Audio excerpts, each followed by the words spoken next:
നമസ്കാരം.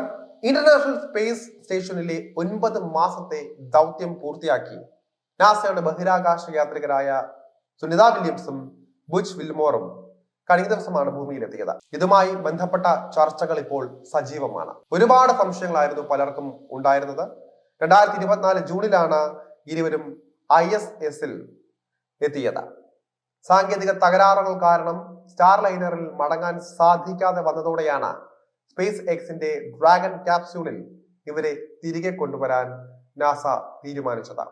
ഏതാണ്ട് 9 മാസം വേണ്ടി വന്നു അവർക്ക് തിരിച്ചെത്താൻ.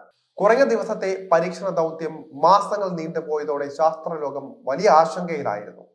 ബഹിരാകാശ യാത്രയുമായി ബന്ധപ്പെട്ട ചർച്ചകൾ പുരോഗമിക്കുന്നതിനിടയിൽ ആളുകൾ ഏറ്റവും കൂടുതൽ ഗൂഗിളിൽ സെർച്ച് ചെയ്തത് എന്തുകൊണ്ട് സ്പേസ് എക്സിന്റെ ഡ്രാഗൺ ബഹിരാകാശ പേടകം വെള്ളത്തിൽ ഇറങ്ങി എന്നതാണ്. യാത്രികരെയും കൊണ്ട് തിരിച്ചെത്തുന്ന ബഹിരാകാശ പേടകം സമുദ്രത്തിൽ ഇറക്കുന്ന രീതിയാണ് നാസ പിന്തുടർന്നത്.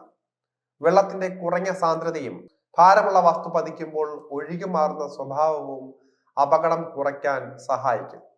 കൂടാതെ ഭൂമിയുടെ 71% ജലമായതിനാൽ തന്നെ ലാൻഡിങ്ങിന് അനുയോജ്യമായ സ്ഥലം കണ്ടെത്താനുള്ള സാധ്യതയും കൂടുതലാണ്.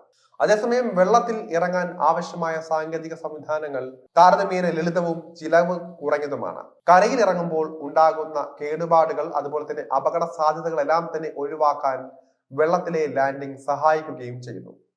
ചില ബഹിരാകാശ ദൗത്യങ്ങൾ രൂപകൽപ്പന ചെയ്തിരിക്കുന്നത് തന്നെ വെള്ളത്തിൽ ഇറങ്ങുന്ന തരത്തിലാണ്. ഉദാഹരണത്തിന് നാസയുടെ സ്പേസ് എക്സ് ഡ്രാഗൺ ക്യാപ്സ്യൂൾ വെള്ളത്തിൽ ഇറങ്ങുന്ന തരത്തിലാണ് രൂപകൽപ്പന ചെയ്തിരിക്കുന്നത്. അതുപോലെ തന്നെ ഭൂമിയുടെ അന്തരീക്ഷത്തിലേക്ക് തിരിച്ചു വരുന്ന ബഹിരാകാശ പേടകങ്ങളുടെ വേഗത കുറയ്ക്കുന്നതിന് വെള്ളത്തിൽ ഇറങ്ങുന്നത് സഹായിക്കുന്നുണ്ട്. ബഹിരാകാശ പേടകം തിരിച്ചെത്തുമ്പോൾ അതിന്റെ വേഗത വളരെ കൂടുതലായിരിക്കും. ഈ വേഗത കുറയ്ക്കാൻ പാരച്യൂട്ടുകൾ ഉപയോഗിക്കാറുണ്ട്. എന്നിരുന്നാലും കരയിൽ ഇറങ്ങുമ്പോൾ ഉണ്ടാകുന്ന അപകട സാധ്യതകൾ ഒഴിവാക്കാൻ വെള്ളത്തിൽ ഇറങ്ങുന്നത് കൂടുതൽ സുരക്ഷിതമാണ്. കരയിൽ ഇറങ്ങുമ്പോൾ ലാൻഡിംഗ് സൈറ്റിൽ കൂടുതൽ സൗകര്യങ്ങൾ ഒരുക്കേണ്ടതായി വരും. എന്നാൽ കടലിൽ ഇറക്കുമ്പോൾ കപ്പലുകൾ ഉപയോഗിച്ച് പേടകത്തെ വീണ്ടെടുക്കാൻ സാധിക്കും. അതേസമയം സുനിത വില്യംസും ബുച്ച് വിൽമോറും സുരക്ഷിതമായി തിരിച്ചെത്തി എങ്കിലും ഉടൻ തന്നെ അവർക്ക് വീട്ടിലേക്കൊന്നും മടങ്ങാൻ കഴിയില്ല. അത് എല്ലാവർക്കും അറിയാവുന്ന കാര്യമാണ്. കഴിഞ്ഞ ദിവസങ്ങളിലെല്ലാം തന്നെ അതുമായി ബന്ധപ്പെട്ട ചർച്ചകൾ വന്നതുമാണ്. പേശികളുടെ ബലഹീനതയും ശരീരത്തിലെ ബാലൻസ് തെറ്റുന്നതും പോലുള്ള പ്രശ്നങ്ങൾ ഉണ്ടാകാതിരിക്കാൻ വേണ്ടി പ്രത്യേക വൈദ്യസഹായത്തിന്റെ നിരീക്ഷണത്തിലായിരിക്കും കുറച്ച് ദിവസങ്ങൾ അവരുണ്ടാവുക.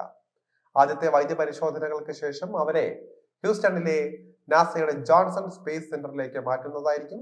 എന്തായാലും എത്ര തിരഞ്ഞാലും തീരാത്ത സംശയങ്ങളാണ് ഈ ഒരു ബഹിരാകാശ യാത്രയുമായി ബന്ധപ്പെട്ട് അതുമായി ചുറ്റിപ്പറ്റി സാധാരണ ജനങ്ങൾക്ക് പോലും ഉള്ളത്.